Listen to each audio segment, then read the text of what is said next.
Night settled heavily over the Ruhr, the industrial heart of Hitler's war machine. Smokestacks rose like black pillars against the faint glow of the moon, while factories, refineries, and steel mills worked endlessly below. Anti-aircraft batteries stood ready along river banks and rooftops, their crews scanning the dark sky with tension sharpened by years of Allied raids. But tonight felt different. High above the Rhine Valley, German radar operators inside their concrete bunkers sat glued to the glowing scopes of Freya and Würzburg sets. These machines, Germany's most advanced eyes, watched for the long silhouettes of RAF heavy bombers. They expected Lancasters. They expected Halifaxes. They expected massive radar signatures slowly crawling across the screen. Instead, the scopes flickered. Small blips, fast blips, blips that jumped across the display faster than the operators could track. At first, they thought it was interference, or atmospheric distortion, or even a malfunction. But then reports began to pour in from watchtowers, searchlight crews, and flak batteries. Something was moving over the Ruhr. Something too fast, too small, too quiet, and it was already inside the defensive grid. A shadow darted between searchlight cones, slipping past beams that crisscrossed like giant white blades. The engines were a low hum, nothing like the deep thunder of four-engine bombers. It flew alone. No formation, no escort, just one sharp streak across the cold spring sky. A Mosquito, the aircraft the Germans nicknamed Der Holzgeist, the wooden ghost. Built of plywood, lighter than any fighter, able to outrun even the fastest interceptors, the Mosquito carried no armor, almost no guns. Just speed, precision, and the uncanny ability to appear and vanish before the defenders understood what had happened. Tonight, the Ruhr, fortress of steel and smoke, was about to learn that Germany's sophisticated radar wall had met its match. The story of the Mosquito begins not in a military boardroom, but in a workshop filled with wood dust, glue, and craftsmen. In the early years of the war, Britain faced a desperate shortage of aluminum. The RAF needed aircraft, but the metal was already stretched thin building Spitfires, Hurricanes, and heavy bombers. It was then that Geoffrey de Havilland proposed an idea that many considered absurd: a high-performance combat aircraft made almost entirely of wood. Air Ministry officials were skeptical. Wood, they argued, belonged to furniture and floorboards, not frontline warplanes. It lacked armor, it burned easily, and it seemed hopelessly outdated compared to Germany's sleek metal fighters. But de Havilland believed something different. He believed that wood meant speed. Without heavy metal plating, without turrets, without a burden of defensive guns, an aircraft built from laminated plywood could be extraordinarily light and incredibly fast. Every pound saved could be turned into horsepower, range, and stability. Still, no one took the idea seriously until the prototypes flew. When the first Mosquito took to the sky in November 1940, the test pilots were stunned. It climbed faster than a Spitfire. It outran frontline German fighters. Its acceleration felt unnatural, as if the aircraft refused to acknowledge the limits of physics. It was agile, quiet, and astonishingly smooth in the air. The wooden structure wasn't a weakness, it was a weapon. Layers of birch and balsa, bonded with new resins, created a body that was both strong and flexible. And unlike aluminum, wood didn't reflect radar as strongly. It wasn't stealth technology in the modern sense, but it made the Mosquito harder to track. By 1942, the RAF finally understood what they had. Not a novelty, but a masterpiece. The Mosquito would become bomber, reconnaissance plane, night fighter, intruder, pathfinder, and even maritime strike aircraft, all because someone dared to build a war machine from plywood. Germany laughed at the idea at first. Soon they would stop laughing. Long before the Mosquito made its mark over the Ruhr, the Germans had built one of the most sophisticated air defense systems in the world. The backbone of this network was a chain of early warning and tracking radars, Freya and Würzburg, positioned from France to the Baltic. Together they formed what the Luftwaffe called the Kammhuber Line, a series of overlapping boxes of radar, searchlights, and night fighter patrols. Each box, known as a Himmelbett, canopy bed, had a precise role. Freya scanned long distances, locating incoming bombers.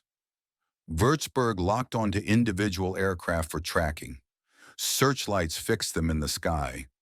Night fighters delivered the kill. Against heavy bombers like the Lancaster, this system was terrifyingly effective. But the Kammhuber line had a flaw, a small one, a fast one, and the Mosquito slipped straight through it. Its radar cross-section was tiny, almost absurdly so for a twin-engine aircraft.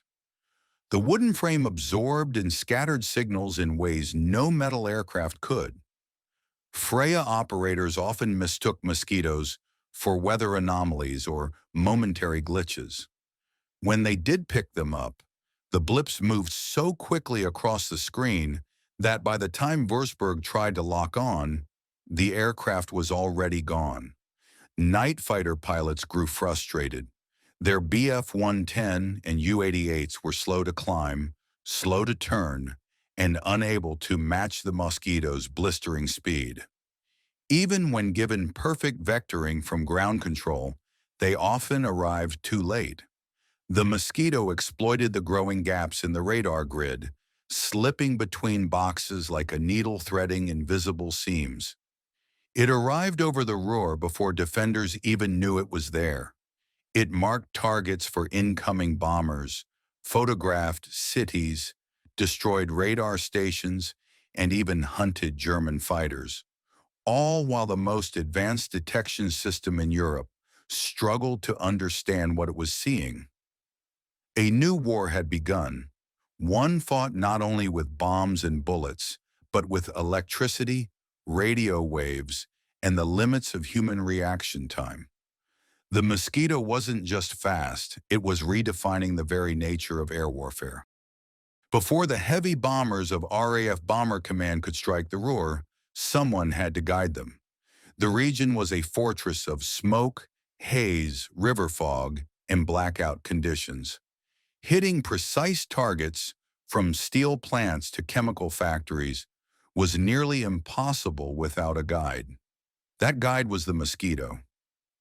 The RAF's Pathfinder Force, created by Air Vice Marshal Don Bennett, chose the Mosquito as its most reliable and accurate lead aircraft. Its speed allowed it to arrive over targets long before the main bomber stream.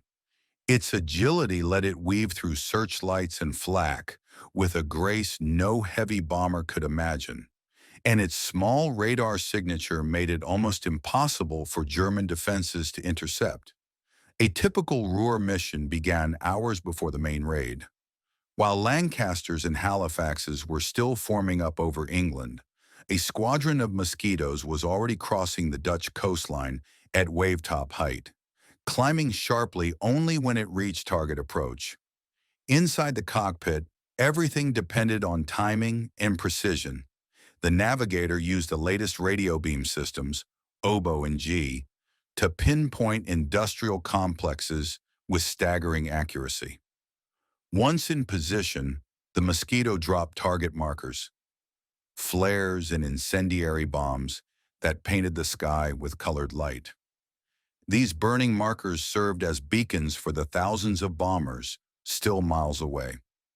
German defenders hated the Pathfinders. They knew that once the sky lit with red, green, or yellow flares, the main attack was minutes away. Flak batteries opened fire wildly.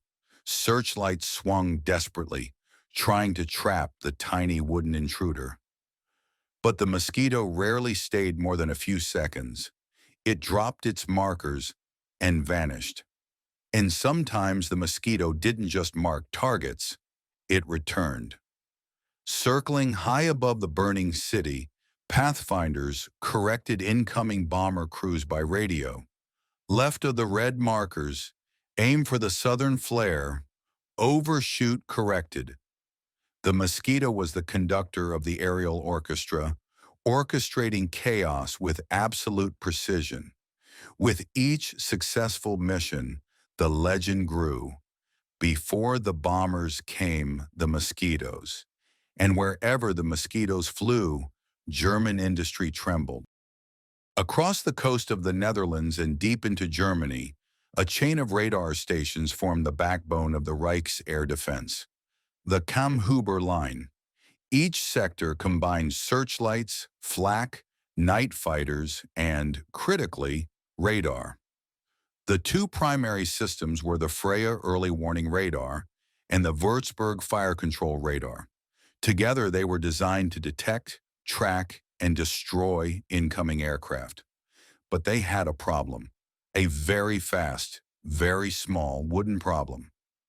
Freya was capable of detecting aircraft at long range, but its resolution was poor. Mosquitoes appeared as tiny flickering signals, sometimes indistinguishable from birds, ground clutter, or atmospheric interference. Würzburg offered better precision, yet it required Freya to get a solid initial track. Without that, Würzburg operators were effectively blind. As Mosquito incursions increased, German radar crews grew frustrated. They would pick up a blip, only for it to vanish. Or worse, the screen remained empty, and minutes later, bombs fell on an industrial hub with no warning. The Mosquito wasn't just fast. Its construction of wood, glue, and fabric reduced radar reflections to almost nothing.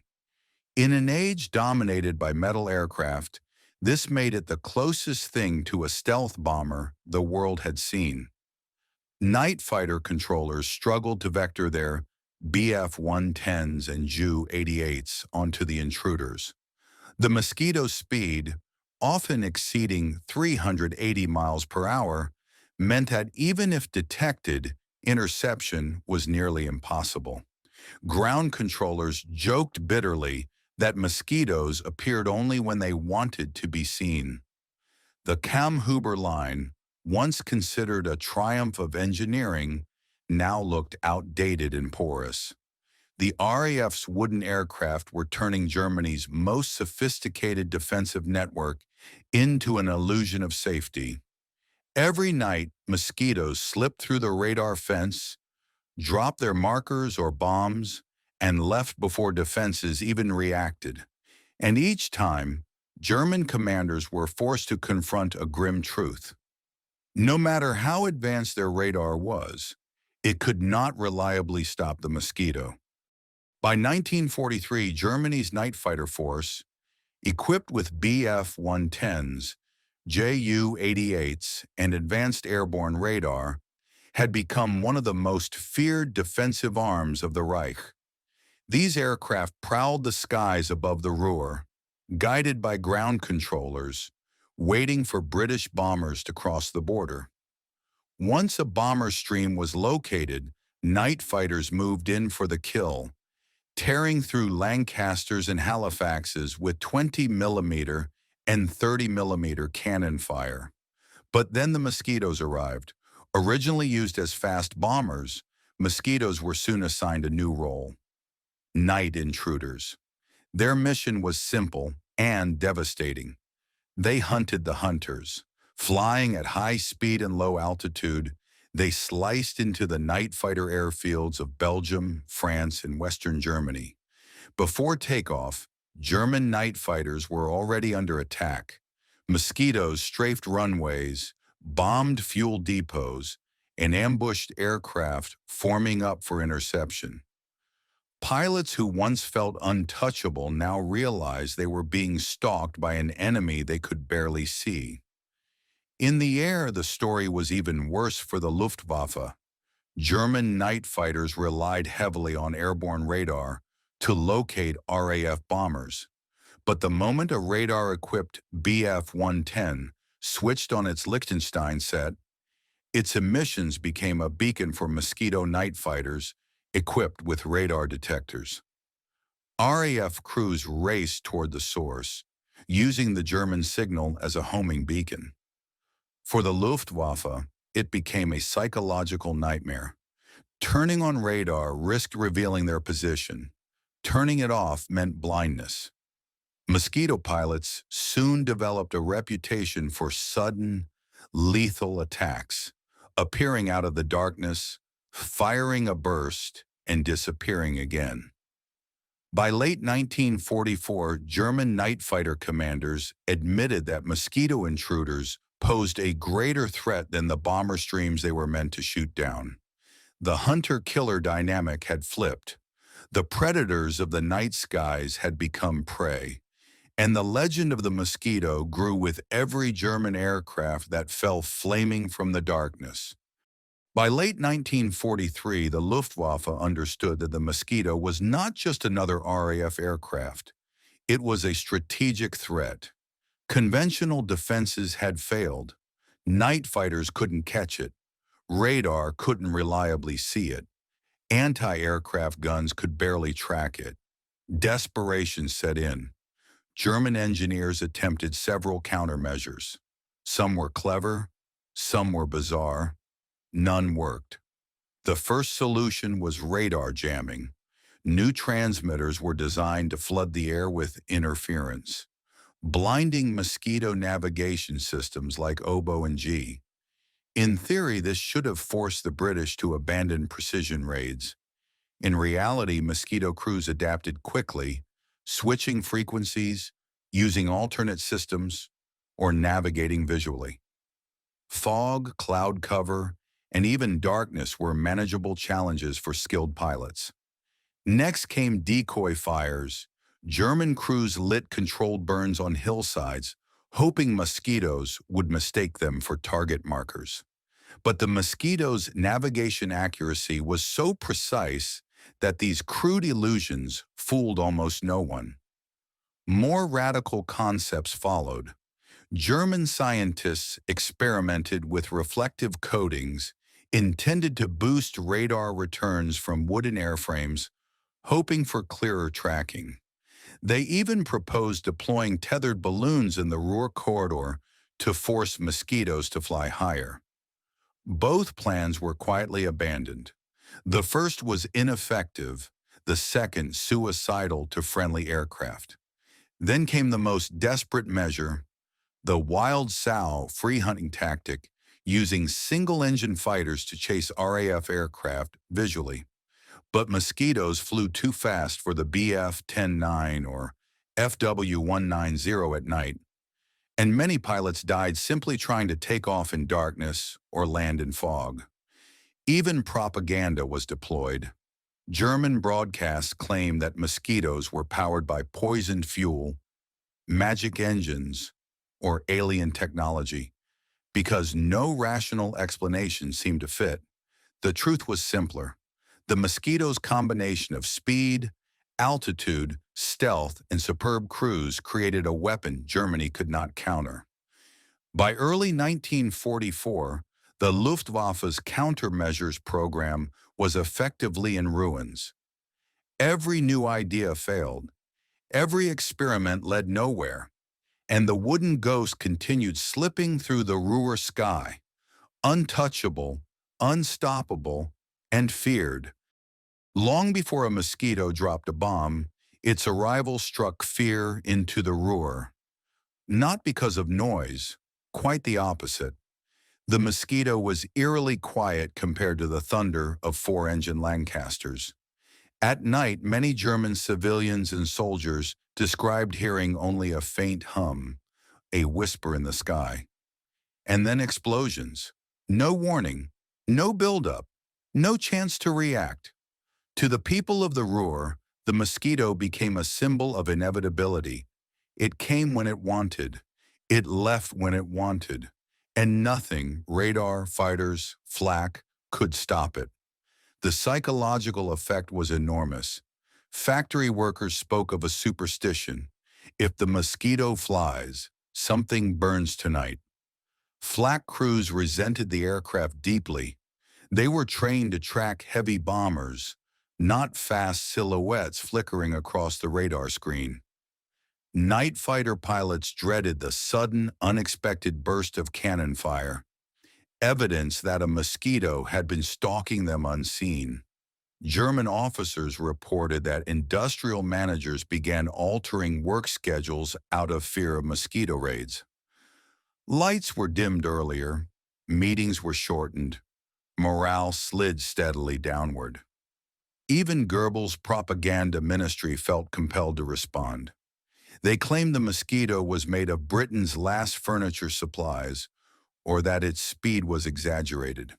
But every lie collapsed the moment one roared over Dusseldorf or Essen and slipped away untouched. The psychological pressure did not only affect civilians. German radar operators found themselves exhausted, sitting through long nights watching screens for tiny blips that might or might not be mosquitoes. Each shift blended into the next, fear that they might miss something, frustration when they detected nothing, and humiliation when targets bombed the Ruhr despite their efforts. The RAF understood this effect. Mosquito raids were sometimes ordered not for physical damage, but for morale damage, to remind the Reich that nowhere was safe, not even at night, not even deep inside Germany. In the end, the Mosquito did more than outrun German radar. It outran German confidence. The Mosquito didn't win the air war over the Ruhr by brute force. It won by reshaping the battlefield itself. Its raids were small in number, but massive in impact. A single squadron of Mosquitoes could tie up entire German defense sectors, night fighters, flak batteries, radar crews, forcing them to react to threats that seemed to appear everywhere at once. This disruption had real strategic consequences. Every minute a night fighter chased a Mosquito was a minute it wasn't intercepting heavy bombers. Every radar station tracking the aircraft was a radar station, not focusing on the main bomber stream. As Mosquito activity increased, RAF Bomber Command noted an unexpected trend. Losses among heavy bombers began to fall. The Mosquito functioned as an offensive shield, drawing attention, scattering defenses, and overwhelming the Luftwaffe's coordination. It was not enough for Germany to detect the Mosquito. They had to prepare for it, defend against it, and chase it, often with no result. This constant diversion diluted their defensive network to the point of dysfunction. But the Mosquito's influence extended far beyond tactical effects. Its ability to hit targets with precision, rail stations, power plants, administrative buildings, undermined the Ruhr's logistical backbone. Industrial output fell, transportation slowed, and repair crews were stretched thin. Factories that had once operated continuously were forced into irregular schedules, reducing productivity. The aircraft also played a vital political role. It was the centerpiece of several nuisance raids ordered by Churchill himself. These operations aimed not at infrastructure, but at humiliating the Reich, striking Berlin during major speeches, disrupting parades, or bombing Gestapo headquarters. Each raid broadcast a message. Britain could strike what it wanted, when it wanted. Germany's leadership noticed. The Reich Air Ministry grudgingly acknowledged that the Mosquito did the job of a heavy bomber with the fuel of a fighter. Field Marshal Hermann Göring, once proud of the Luftwaffe, was humiliated. He famously raged that the Mosquito made me furious when I saw the English had built a plane of wood that outpaced ours. By 1944, the Mosquito was no longer just a fast bomber. It was a symbol of Allied ingenuity and a sign that Germany was losing control of its skies. By the end of the war, the Mosquito had carved its name into aviation history, not with size, armor, or heavy firepower, but with a combination of speed, ingenuity, and audacity that predicted the future of air warfare. Long before the first jet fighter took to the sky, the Mosquito demonstrated principles that would define the jet age: precision, velocity, and minimal radar visibility. Its construction, lightweight, aerodynamic, and low signature, foreshadowed stealth concepts decades before they were formalized. Engineers studying captured Mosquito wreckage noted the surprisingly small radar reflection caused by its plywood structure. Post-war American and British designers quietly took note. The idea that a plane could evade detection not through brute strength, but through clever materials and speed, became a cornerstone of modern air strategy. The Mosquito also proved the value of multi-role flexibility. It served as a bomber, fighter, night interceptor, pathfinder, reconnaissance aircraft, and intruder. Many later aircraft, from the F-4 Phantom to the F-35 Lightning II, would carry the same philosophy: one airframe, many missions. Its psychological legacy was equally profound. German civilians and soldiers never forgot the feeling of helplessness when the Mosquito appeared overhead. That psychological warfare component, using speed and precision to pressure an enemy's morale, became a permanent part of air doctrine. For the RAF, the Mosquito was a symbol of wartime innovation. Built during resource shortages, rejected at first by skeptics, and ultimately one of the most effective aircraft ever put into combat. For Germany, it was a reminder that technological superiority could come from the most unexpected places, even a wooden, glue-and-canvas airplane that outran metal fighters. After the war, Mosquitoes continued flying across the world, serving in reconnaissance, mapping, and early Cold War patrols. Pilots consistently described it the same way: she flew like a dream. Today, historians frequently call the Mosquito the most successful precision aircraft of World War II, and in the context of the Ruhr skies, its reputation is even greater.